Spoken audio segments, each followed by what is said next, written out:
그의 후손에게 영원한 언약이 되리라. 이스마엘에 대하여는 내가 네 말을 들었나니 내가 그에게 복을 주어 그를 매우 크게 생육하고 번성하게 할지라. 그가 12두령을 낳으리니 내가 그를 큰 나라가 되게 하려니와 내 언약은 내가 내년 이 시기에 사라가 내게 낳을 이삭과 세우리라. 하나님이 아브라함과 말씀을 마치시고 그를 떠나 올라가셨다. 이에 아브라함이 하나님이 자기에게 말씀하신 대로 이날에 그 아들 이스마엘과 집에서 태어난 모든 자와 돈으로 산 모든 자, 곧 아브라함의 집사람 중 모든 남자를 데려다가 그 포피를 베었으니 아브라함이 그의 포피를 벤 때는 99세였고 그의 아들 이스마엘이 그의 포피를 벤 때는 13세였더라. 그날에 아브라함과 그 아들 이스마엘이 할례를 받았고 그 집의 모든 남자, 곧 집에서 태어난 자와 돈으로 이방 사람에게서 사온 자가 다 그와 함께 할례를 받았더라.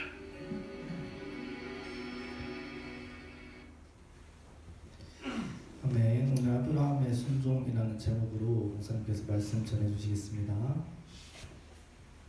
예, 우리 할렐루야로 반갑게 인사합시다. 할렐루야. 할렐루야. 네, 날씨가 좀 많이 쌀쌀해졌죠? 네, 철원에서 겨울 처음 맞이하는 용사들은 이제부터 시작이니까 겨울철에 건강관리 좀 많이 해야 됩니다. 여기 가장 추운 지역이거든요.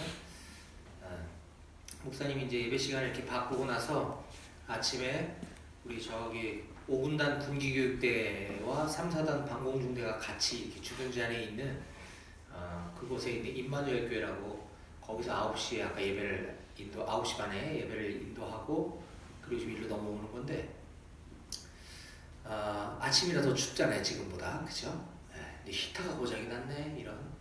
지금 아이고 추운데 오들오들 떨면서 예배드리다가 와가지고 아이고 참 안 됐던데 아무튼 감기 걸리면 안 될 것 같은데 건강 관리를 좀 잘 해야 될 것 같습니다. 옷 좀 두둑하게 입고 핫팩도 좀 챙겨오고. 우리는 지금 뭐 히터가 너무 빵빵해서 좀 있으면 졸릴 수도 있는데 적당하게 이렇게 좀 졸리지 않도록 하시면 좋을 것 같아요. 자, 지난 주일부터 우리가 이제 예배 시간을 이렇게 바꾸고 그리고 예배 시간 직후에 우리 신철원 제일교회 출석하고 계시는 김화농협의 그 이성만 상무님 집사님과 신진아 집사님 부부께서 오셔서 1시에 오셔서 성경 공부를 이제 매주마다 인도해 주시기로 했습니다. 그래서 지난주에 시작을 했고요. 지난 주일에는 그 첫 번째 시간으로서 이제 그 이성만 집사님, 신진아 집사님의 두 분의 신앙 간증을 듣는 시간이었는데 굉장히 은혜로운 시간이었어요. 저도 그분들 뵌지 오래됐는데 그런 사연이 있으셨구나.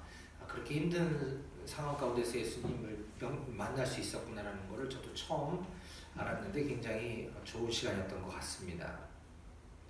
자, 이제 오늘부터는 매주 이제 어떻게 성경 공부를 어떤 교재로 할까에 대해서 이제 지난주에 좀 이렇게 얘기 나누다가 우선 이제 너무 어려우면 또 어렵고 지루하면 안 되니까 가장 쉽고 재밌게 할 수 있는 성경 공부로다가 우리가 주일 설교 말씀을 듣잖아요. 지금도 이제 설교를 할 거잖아요. 이 방금 전에 들었던 설교 말씀, 그 성경 본문에 있는 내용을 가지고 미리 이제 질문 같은 걸 준비해 오시면 오늘 이 본문을 가지고 서로 질문하고 또 토의하고 이런 식으로 하면 설교 때 한번 듣고 또 더 깊은 묵상을 할 수가 있어서 굉장히 쉽고 재미있는 성경 공부가 될 것 같다. 이렇게 신철원 제일교회에서는 그렇게 성경 공부를 하고 있다고 하시더라고요. 그래서 그런 방법에 굉장히 익숙해지고 하시는 분들이니까 좋은 시간이 될 거로 기대가 됩니다. 그래서 여러분들 지금 설교 말씀을 잘 주의 깊게 듣고 이따가 나눔할 때 풍성히 나누시면 더 좋을 것 같다는 생각이 듭니다.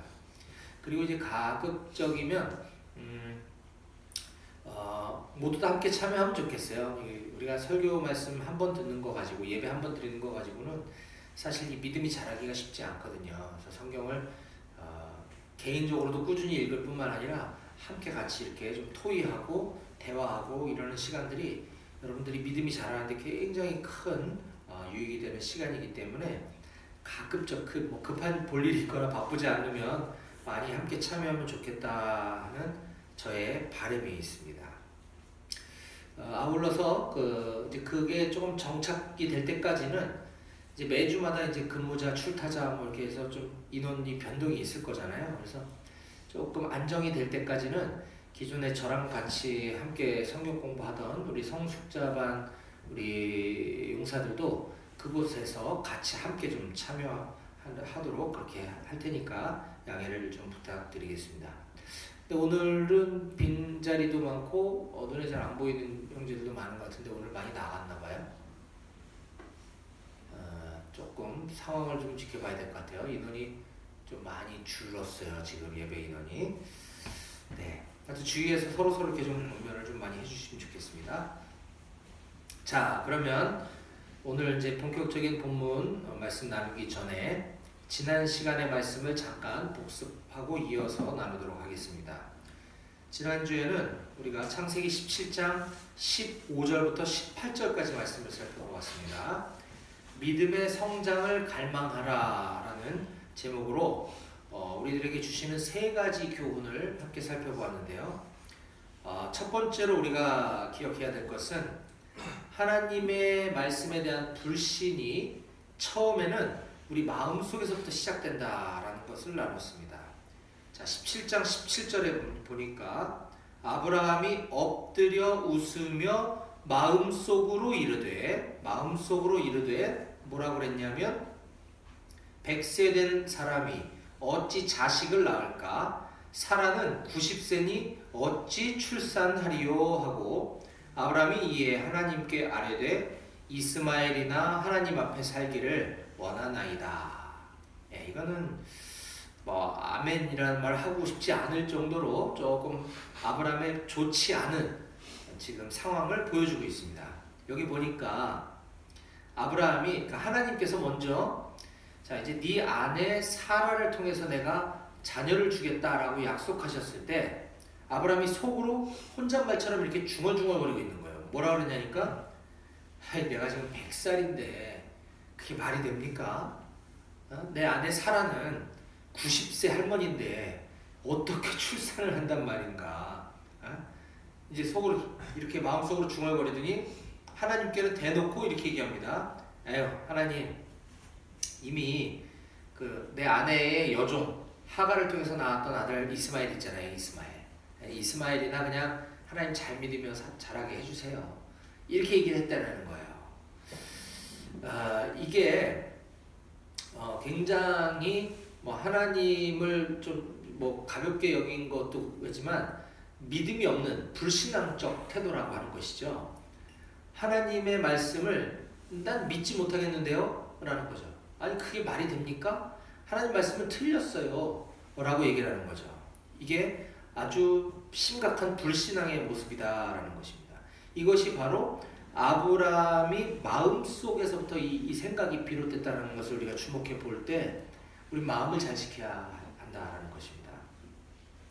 우리도 신앙생활 하다 보면 저도 그런 경험이 종종 있었던 것 같아요. 지금은 아니지만 제가 이제 처음에 하나님 막 뜨겁게 만나고 성경을 막 읽고 싶고 막 이럴 때마다 이상하게 자꾸 마음속에서 반대되는 생각이 떠오르는 거예요. 이게 진짜일까? 진짜 천국이 있는 걸까? 막 이런 생각이 자꾸 들어요. 이게 우리가 하나님께 가까이 가면 갈수록 자꾸 우리 악한 영은 그걸 끊어버리려고 뭔가 방해를 한다는 거죠. 우리 마음속에 그런 생각들을 막 자꾸 주입시킵니다. 이럴 때 우리는 하나님 도와주세요. 자꾸 제 마음속에 제 의지와 상관없는 의심이 생겨요. 하나님 도와주세요. 라고 기도하고 또 악한 사탄을 향해서는 대적할 필요가 있습니다. 내가 나사렛 예수 그리스도의 이름으로 명하노니 나의 생각과 마음을 신앙의 반대쪽으로 끌고 가려고 하는 악한 영은 떠나갈지어다 라고 선포할 때 다시 우리 마음을 잘 지킬 수 있을 것입니다. 중요한 것은 우리가 신앙생활하면서 이런 불신의 생각들, 믿어지지 않는 마음들이 들어오려고 할 때마다 그걸 잘 지킬 필요가 있다라는 것을 나눴습니다. 두 번째로 우리가 중요한 것은 아브라함의 예배의 태도입니다. 예배의 태도.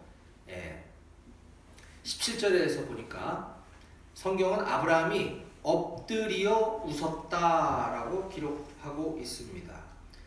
자, 아브라함이 엎드려 웃으며 마음속으로 이르되 하고 뒤에 불신앙적인 모습을 우리가 보았죠.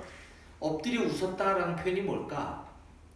이거는 웃겨 죽겠다, 배꼽 잡고 떼굴떼굴 굴렀다 이런 뜻이 아니고요. 그런 뜻이 아니고 이 하나님을 경배하는, 하나님을 예배하는 자세의 표현입니다. 엎드리다라는 표현은.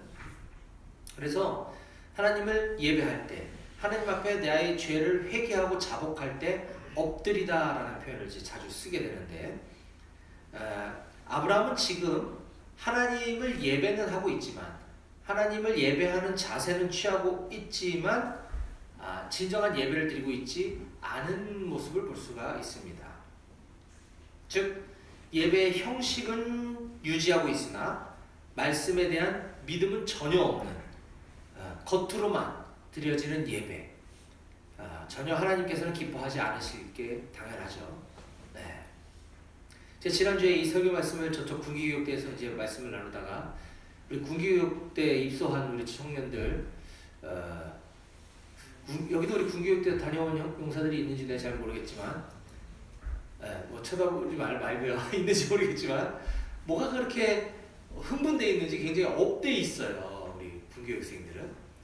그러니까 이제 막 대답도 잘하고 이런 건 참 좋은데, 반응이 좋은 건 좋은데 이제 계속 이제 막 누군가와 얘기하고 막 이렇게 시끌시끌한 거죠. 그렇다고 내가 설교하다가 조용히 화를 낼 수는 없잖아요. 근데 자연스럽게 이 대목, 우리가 예배는 드리고 있지만, 예배 자리에 와서 앉아는 있지만 전혀 믿음 없이 하나님께 집중하지 않고 드리는 예배가 오늘 본문의 아브라함의 모습이다 이라고 얘기하니까 갑자기 장례가 조용해지더라고.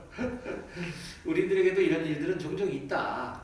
하지만 예배 중심이 하나님을 향해야 된다는 것 굉장히 중요한 것입니다. 마지막 세 번째는요, 아브라함의 신앙은 과거 14년 전이나 지금 현재나 별로 변한 것이 없다, 성장하지 못하고 있다는 것을 우리들에게 보여주고 있습니다. 자, 창세기 15장 2절과 3절은 지금 17장으로부터 무려 14년 전의 이야기입니다. 자, 17장과 15장 사이에는 14년이라는 시간이 흘렀어요. 왜냐하면 이스마엘을 낳고 이스마엘이 자랐으니까. 자, 17장으로부터 14년 전인 15장 2절과 3절에서의 아브라함의 신앙 상태는 어떠했는지 한번 보겠습니다. 아브라함이 이르되 주 여호와여 무엇을 내게 주시려 하나이까? 나는 자식이 없사오니 나의 상속자는 이 다메섹 사람 엘리에셀이니이다. 아브라함이 또 이르되 주께서 내게 씨를 주지 아니하셨으니 내 집에서 길린 자가 내 상속자가 될 것이니이다. 네, 이것도 아멘하고 싶지 않은 말씀입니다.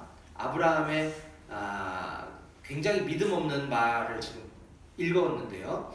뭐냐면 하나님께서는 아브라함에게 너의 씨를 통해 네 자손이 헤아릴 수 없이 많게 해주겠다라고 약속을 해주셨는데, 아브라함은 하나님 도대체 저한테 뭘 주시겠다는 겁니까?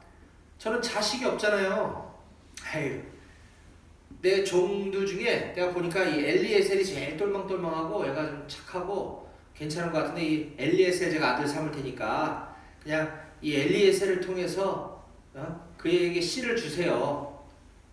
엘리에셀을 제가 상속자 할게요. 주님 나한테 씨도 안 주셨잖아요. 이거예요. 이런 겁니다. 제가 2절과 3절을 다 빼먹지 않고 지금 의역을 해드린 거예요. 이게 아브라함의 14년 전의 믿음의 모습이었던 것이죠. 그런데 14년이 지나서 17장에도 보니까 18절에 하나님 됐고요. 그냥 제 와이프의 종 하갈 통해서 낳은 아들 이스마엘, 그냥 얘나 하나님 잘 되게 해주시고 얘를 통해서 하나님 하시려는 일 그냥 하세요. 이렇게 얘기하고 있는 거죠. 전혀 믿음이 자라지 않은 것을 볼 수가 있습니다. 우리의 신앙 어떤지 한번 되돌아봤으면 좋겠어요. 여기는 믿기 시작한 지 얼마 안 된 우리 용사들도 있을 거고, 모태신앙도 있을 거고, 또 학생회 때, 주일학교 때 뜨겁게 믿었던 우리 형제들도 있을 겁니다. 그때보다 믿음이 식어졌다면, 또는 혹시 그때와 지금의 믿음이 정체되어 있는 것 같다면 여러분들은 애통해야 합니다. 그게 아무렇지도 않으면 그건 심각한 병이에요. 네. 내가 영적으로 지금 무감각해져 있다는 건 굉장히 치료가 필요한 상황인 겁니다. 그렇다면 우리는 반대로 내가 믿음이 점점 뜨거워지고 있으면 괜찮은데 그렇지 않다고 한다면 나의 지금 영적 상태를 심각한 수준으로 인식하고 하나님의 도우심을 구해야 합니다. 주님, 저의 믿음이 점점 냉랭해져 가고 있습니다.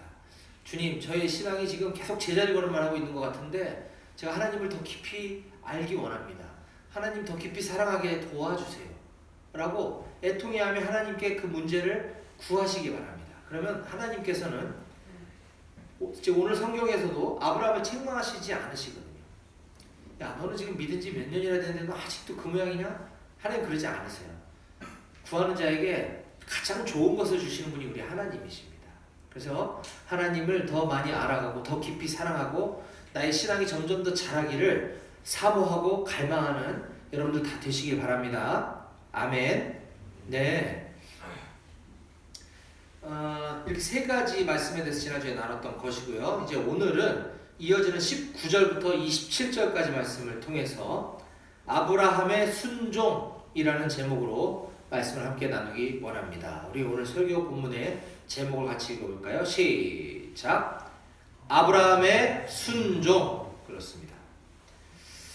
아브라함은 순종의 아이콘이라고 불리울 정도로 저 뒤에 가면 하나님께서 그렇게 애간장을 녹이며 아브라함의 신앙을 믿음 없는 상태에서 아브라함의 믿음이 자라도록 이끌어 주셨다가 기다리게 만들었다가 100살에 외아들 하나 딱 준 그 이삭을 나중에 나에게 제물로 바치라고 하는 무시무시한 요구를 하십니다. 그럴 때 주저하지 않고 순종했던 아브라함이에요. 지금 우리가 15장, 17장에 봐왔던 그 아브라함과는 너무나 다른 모습이죠. 자, 이렇게 아브라함의 믿음이 점점 성장해가는 그 과정 가운데 오늘 17장 하반절에서 보여지는 아브라함의 순종의 자세, 순종의 태도에 대해서 오늘 우리에게 주시는 세 가지 교훈을 또 정리해서 한번 나눠보도록 하겠습니다. 자, 아브라함의 순종의 첫 번째 특징은요, 하나님 말씀에 대한 절대적인 순종이었다라고 하는 것입니다. 함께 따라 해볼까요? 하나님 말씀에 대한 절대적인 순종. 시작. 예, 이제 17장 아까 상반절에서는 여전히 믿음 없는 아브라함의 모습이었다면 이제 하반절로 넘어가면서 아브라함의 믿음이 자라기 시작하는 걸 볼 수 있습니다. 그래서 아브라함은 하나님 말씀에 절대적인 순종의 모습을 우리들에게 보여줍니다.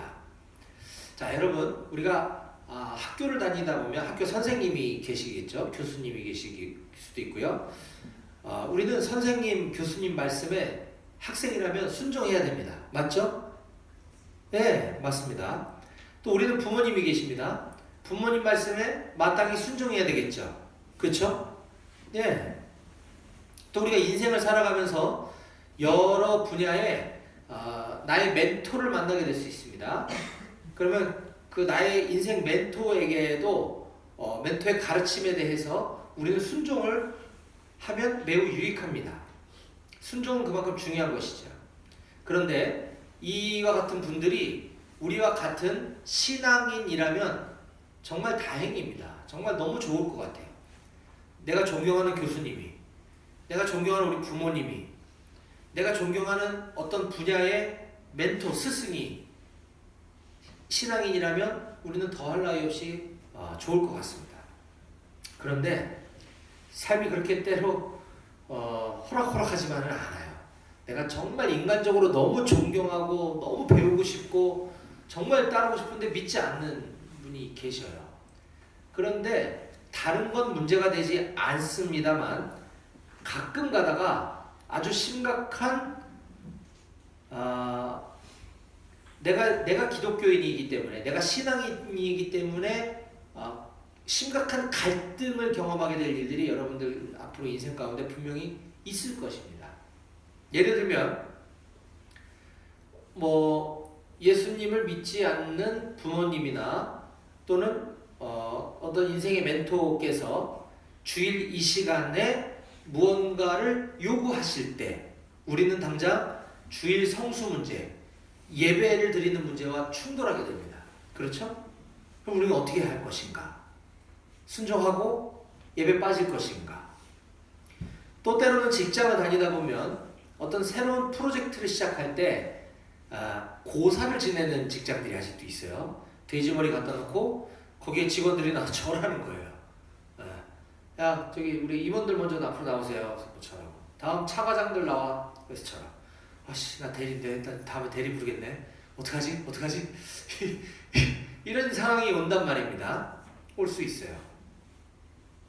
또 뭐 이거는 뭐 크게 중요한 건 아닌데 뭐 회식 자리에서 음주를 강요받는다든가 내가 술을 못하는데 음주를 강요받는 거하고 다른 차원이죠. 나는 크리스찬으로서 내 신앙 양심에 따라 나는 술을 안 먹기로 결단을 했는데 직장에서는 야 마셔 너만 교회 다니냐? 이럴 때 나는 어떤 태도를 취할 것이냐 고민하지 않을 수 없습니다. 결론부터 얘기하면 이럴 때 우리는 결단해야 됩니다. 바로 하나님 말씀에 순종할 것인가 사람에게 순종할 것인가. 우리는 당연히 하나님 말씀에 순종해야 되는 사람들인 것이죠. 근데 그렇다고 부모님 믿지 않는 부모님이라고 해서 순종하지 말아라, 불순종해라, 거역해라 라는 말씀이 아닙니다. 아이고 그럼 도대체 어떻게 하라는 겁니까 목사님? 네.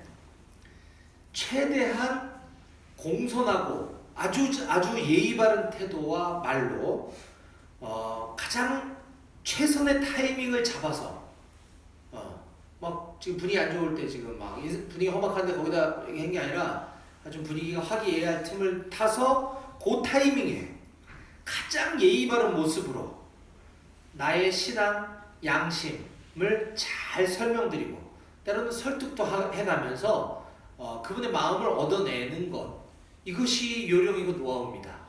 이게 말은 쉬운데 좀 어려울 거예요 처음에는. 이런 경우 있죠. 처음에는 나 예배드리러 가야 되는데 나는 절대 고사 지내면 안 되는데 너무 강압적으로만 하니까 기분이 확 상하는 거죠. 못하겠습니다. 인상 팍 쓰고 못하겠습니다. 그러면 눈물 쉽게 와라 이렇게 되는 거죠. 그러다 보면 나중에 갈등이 커지게 되고 교회 다니는 것들은 이렇게 되는 거예요. 그러니까 본질은 어디로 사라져버리고 그냥 태도 저 녀석 말하는 거 봐 행동하는 거 봐 이걸로다가 이제 변질돼 버리는 거죠. 그렇기 때문에 굉장히 평정심을 유지하고 최대한 예의 바른 태도로 웃으면서 이거를 거절하고 나의 신앙 양심으로 이걸 설명할 수 있는 그런 능력을 여러분들이 갖춰야 합니다. 이게 참 말하는 쉬운데 여러분들이 살아가면서 이런 일들을 잘 지혜롭게 해결될 수 있었으면 참 좋겠습니다. 자, 어쨌거나 우리는 사람에게 순종할 것인가 하나님 말씀에 순종할 것인가 결론은 하나님 말씀에 순종해야 된다라는 것을 꼭 기억하시고 오늘 아브라함이 그랬다라는 것을 오늘 본문은 여러 곳에서 우리들에게 보여주고 있습니다. 자, 17장 먼저 1절을 보니까요. 여호와께서 그에게 이르시되 너는 내 앞에서 완전하라. 자, 하나님께서 아브라함에게 너는 내 앞에서 완전하라라고 말씀하신 거예요. 3절 하나님 또 그에게 말씀하여 이르시되 내 이름을 이제 아브라함이라 하지 말고 아브라함이라고 하라. 하나님은 아브라함에게 또 이런 말씀을 하세요. 9절에 하나님이 또 아브라함에게 이르시되 너는 내 언약을 지키고 내 후손도 대대로 지켜라. 그리고 너희 중에 남자는 다 할례를 받아라. 하나님 말씀하신 거예요. 또 15절에 하나님이 또 아브라함에게 이르시되 이번엔 네 아내의 이름을 사레라 하지 말고 사라라 하라 라고 하나님 또 말씀하십니다. 19절에 하나님이 이르시되 네 아내 사라가 아들을 낳을 건데 이름을 이삭이라고 해라. 여호와께서 그에게 이르시되 하나님이 또 그에게 말씀하여 이르시되 하나님이 또 아브라함에게 이르시되 하나님 또 아브라함에게 이르시되 하나님이 이르시되 지금 17장은 계속 무언가를 하나님이 말씀하시고 계시는구나 라는 것을 우리들에게 보여주고 있죠. 자, 그렇게 여러 번 여러 가지를 얘기하시고 가르쳐 주신 하나님께서는 자, 22절에 보니까 하나님이 아브라함과 말씀을 마치시고 그를 떠나 올라가셨더라. 다 할 얘기 다 하시고 이제 올라가셨어요. 아브라함 어떻게 하나 보자. 올라가신 거죠. 자, 그랬더니 23절에 이에 하나님이 자기에게 말씀하신 대로 이날에 그 아들 이스마엘과 집에서 태어난 모든 자와 돈으로 산 모든 자 곧 아브라함의 집 사람 중 모든 남자를 데려다가 그 포피를 베었으니. 예, 하나님께서 자기에게 말씀하신 대로 다 순종했다 라고 창세기 저자는 우리들에게 강조해주고 있는 것을 볼 수가 있습니다. 말씀하신 대로 순종하는 모습이야말로 절대적인 순종이라고 할 수 있겠죠. 하나님의 말씀에는 이의가 있거나 아니면 내 생각은 좀 다른데 라고 할 수가 없는 것입니다. 하나님 말씀은 있는 그대로의 순종, 곧 절대적인 순종이어야만 하는 것이죠. 이건 아브라함에게만 요구되는 것이 아닙니다. 우리도 마찬가지죠. 우리도 하나님께서 우리에게 말씀하신 대로 모두 다 순종해야 될 줄로 믿습니다. 하나님이 말씀하신 대로 하는 순종, 그게 뭡니까? 바로 성경 말씀에 기록된 대로 순종하는 것이죠. 오늘날 하나님은 지금 창세기 17장에 아브라함처럼 내려오셔서 아브라함에게 다 얘기해 주시고 올라가시는 분이 아니시잖아요. 이미 말씀해 놓으셨고 지금도 이 성경책을 통해서 말씀하시는 그 하나님에게 우리는 온전한 순종, 절대적인 순종을 드려야 될 줄로 믿습니다. 아멘. 네, 그러려면 하나님 말씀에 뭐라고 기록되어 있는지 먼저 알아야 순종할 수 있겠죠. 네, 그래서 우리는 성경을 알아야 되는 것이고 공부해야 되는 것입니다. 아브라함의 순종의 두 번째 특징 살펴봅니다. 즉각적인 순종이라는 것입니다. 아브라함의 순종은 즉각적인 순종이었다. 따라해 봅시다. 즉각적인 순종. 네. 방금 읽었던 23절에 우리는 말씀하신 대로 라는 표현에 주목을 했었습니다. 근데 같은 23절에 우리가 또 다른 눈여겨봐야 될 중요한 표현이 있는데요. 자, 23절. 이에 아브라함이 하나님이 자기에게 말씀하신 대로 이 날에, 예, 여러분들이 자기 성경책이라면 아까 말씀하신 대로 또 이 날에 여기를 좀 표시를 하면 좋을 것 같다는 생각이 들어요. 제 성경책에 동그라미를 막 칠해놨는데, 자, 아브라함은 하나님께서 말씀하신 할례, 너희 집에 있는 모든 남자들은 다 할례를 해라, 행하라 라고 했을 때 하고 하나님이 올라가셨어요. 그러면 저 같으면 할례를 할 때는 돌칼을 어떤 돌의 종류로 해야 되고 돌을 어떻게 갈아야 되고 뭐 가로 세로를 어떻게 해야 되고 이런 것들을 막 연구하고 고민하고 D-Day는 언제로 해서 우리 직원들이 아니라 우리 남자들 다 모아놓고 이걸 왜 해야 되는지 또 교육하고 뭐 하면 아유 한 달 걸리겠는데 이랬을 수 있을 것 같아요. 하지만 아브라함은 그러지 않고 하나님 다 얘기해 주시고 올라가시자마자 바로 그날에 이날에 이거를 순종했음을 볼 수가 있습니다. 즉각적인 순종이라는 것이죠. 이날에 또 23절의 내용을 똑같은 내용인데 창세기 저자는 26절과 27절에 또 적어놓고 있어요. 26, 27절 봅시다.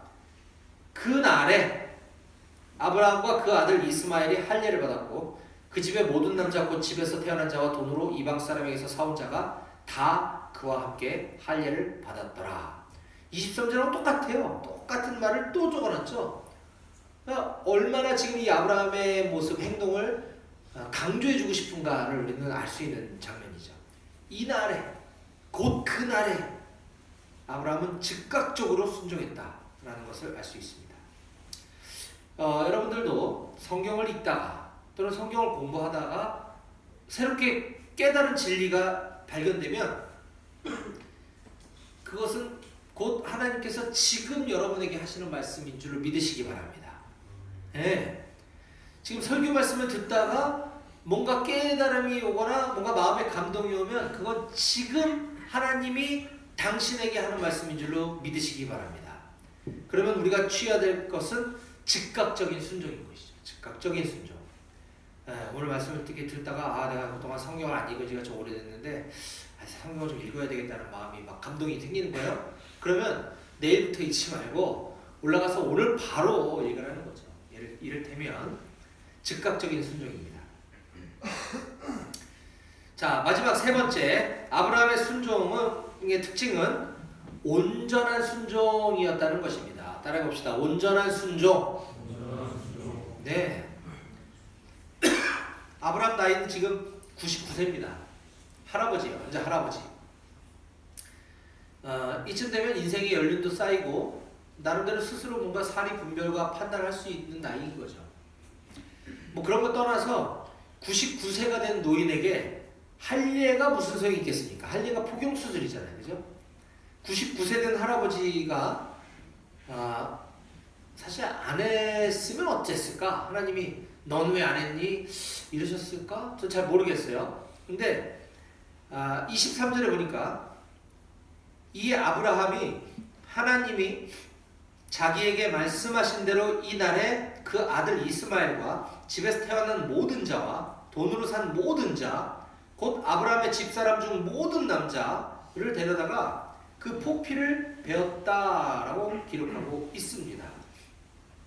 아브라함 자신을 비롯한 아까 26절에도 그날에 아브라함과 그 아들 이스마엘이 할례를 받았고 라고 명확하게 기록되어 있죠. 99세 할아버지 아브라함도 자기도 스스로 할례를 받은 것이에요. 온전한 순종. 하나님의 말씀에 예외는 없다. 나부터 우리 집에 있는 모든 자와 돈으로 산 모든 자, 곧 아브라함의 집사람 중 모든 남자, 한 사람도 예외 없이 모두 다 할례를 행했다는 것은 하나님 말씀에 온전한 순종을 아브라함이 드렸음을 알 수가 있는 대목입니다. 자, 이처럼 하나님께서는 12절과 13절에서 명령하셨던 그 말씀을 아브라함이 23절과 27절에서 더하거나 빼지 않고 열애 없이 모두 다 있는 그대로 다 즉각적으로 순종했던 장면을 우리는 볼 수 있습니다. 자, 말씀을 마무리합니다. 저는 오늘 아브라함의 순종의 세 가지 특징에 대해서 정리해서 여러분들께 소개해드렸습니다. 첫 번째는 하나님 말씀에 대한 절대적인 순종이 필요하다라고 했고요. 두 번째는 즉각적인 순종을 해야 된다라고 했습니다. 그리고 마지막 세 번째는 온전한 순종해야 된다라고 했습니다. 99%의 순종은 순종이 아닙니다. 100%가 순종인 것이에요.